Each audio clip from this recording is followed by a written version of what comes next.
ಗುರು ಏನು ಗುರು ಇದು, ಏನು ಲೈಫ್ ಗುರು, ಎಂಥ ತಪ್ಪು ಮಾಡಿದ್ದೋ, ಏನು ಕರ್ಮ ಮಾಡಿದ್ದೋ ಗುರು. ಜೀವನದಲ್ಲಿ ಈ ಥರ ಎಲ್ಲ ಆಗುತ್ತೆ ಅಂತ ಮನಸ್ಸಲ್ಲಿ ಅಂದ್ಕೊಂಡಿರಲಿಲ್ಲ. ಇಷ್ಟಪಟ್ಟು ಮದುವೆ ಆಗಿ ಕಷ್ಟಪಟ್ಟು ಜೀವನ ಮಾಡಬೇಕು ಅನ್ನೋ ಹಣೆ ಬರ ಹೆಂಗಿದೆ ಗುರು. ಏನೇ ಆಗಲಿ ಗುರು, ದೇವರು ಎಲ್ಲಿಂದ ತಂದು ಯಾವ್ಯಾವ ಎಂಥ ಬ್ರಹ್ಮರಾಕ್ಷಸಿ ತಂದು ದೇವ್ರು ಗಂಟಾಕ್ಬಿಟ್ಟ ಗುರು. ಆದರೂ ಏನೇ ಹೇಳ ಗುರು, ಬೆಳಗ್ಗೆ ಈ ಥರ ಬೈಕೊಂಡು ಮನೆಯಿಂದ ಆಚೆ ಬಂದು ಮತ್ತೆ ಫೋನ್ ತೆಗೆದು ನಾನು ಹೆಂಡತಿ ಮುಖನ ನೋಡಿದ್ರೆ ಸಿಗೋ ಖುಷಿ ಈ ಪ್ರಪಂಚದಲ್ಲಿ ನಮ್ಮ ಅಪ್ಪ ಅಮ್ಮನ ನೋಡಿದಾಗ ಆಗೋ ಸಂತೋಷ ಬಿಟ್ಟರೆ ನೆಕ್ಸ್ಟ್ ಆಗೋದೇ ನನ್ನ ಹೆಂಡತಿ ಮುಖ ನೋಡಿದಾಗ.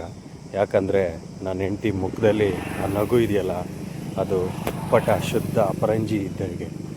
ಏನೇ ಆಗಲಿ ಗುರು, ಈ ದಿನ ನನ್ನ ಹೆಂಡತಿ ಬರ್ತಡೆಗೆ ನಾನು ಆ ತಾಯಿ ಆಶೀರ್ವಾದ ಬೇಡ್ತಾ, ನನ್ನ ಹೆಂಡತಿ ಕಡೆ ಉಸಿರೋ ಪ್ರತಿ ಕ್ಷಣದವರೆಗೂ ಸುಖವಾಗಿ ಸಂತೋಷವಾಗಿ ಇದೇ ರೀತಿ ನಗ್ನಾಗ್ತಾ ಇರಲಿ ಅಂತ ಕೇಳ್ಕೊತೀನಿ.